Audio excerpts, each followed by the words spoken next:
पौर्णिमा किचनमध्ये आपलं स्वागत आहे। मी आज बनवणार आहे साबुदाणा वडा।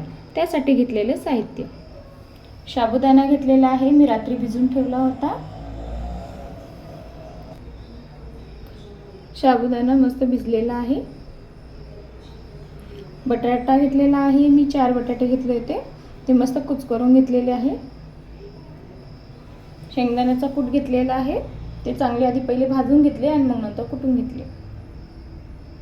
जिरे घेतलेला आहे, हिरव्या मिरच्या घेतलेल्या आहे कुटून 4, आणि मीठ चवीनुसार, आणि कोथिंबीर उपवासासाठी टाकत नाही, पण मी आज उपवास वगैरे काही नव्हता त्यासाठी बनवते।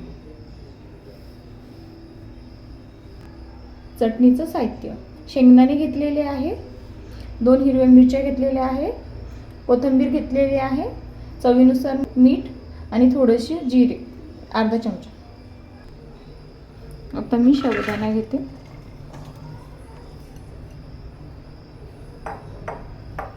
बटाटा, शेंगदाण्याचा कूट, जिरं, हिरवी मिरची ठेचून घेतलेली, चवीनुसार मीठ आणि कोथिंबीर। आता हे मी चांगलं मिक्स करून घेते।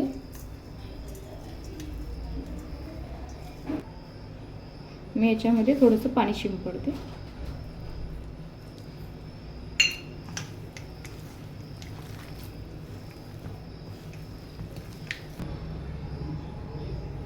आता हे पीठ मस्त चांगलं मिक्स करून झालेलं आहे। मी आता साबुदाणे वडे करते।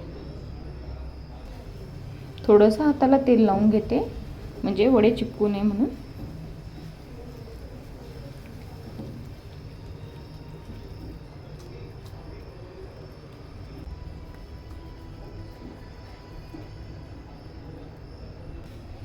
आता वडे बनवून झालेले आहे, मी आता तळायला घेते। तेल आता मी कढईमध्ये गरम करायला ठेवलं होतं 5-10 मिनिटं। आता गरम झालेलं आहे, मी वडे तळायला टाकते।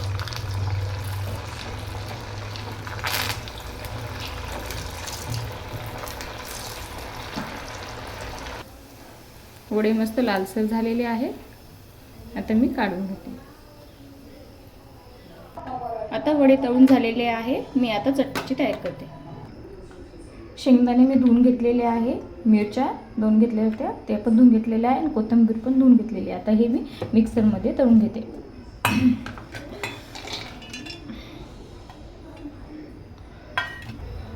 मी आता 1 पळी तेल घेते,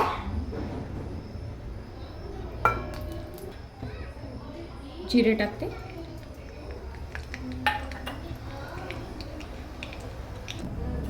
मिक्सरमध्ये दळून घेतलेले शेंगदाणे, हिरवी मिरची आणि कोथिंबीर मी आता हे याच्यात टाकते। तेल,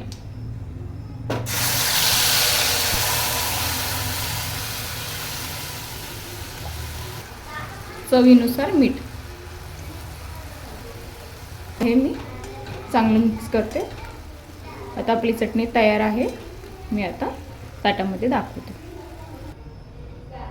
आजची रेसिपी कशी वाटली कमेंटमध्ये नक्की सांगा।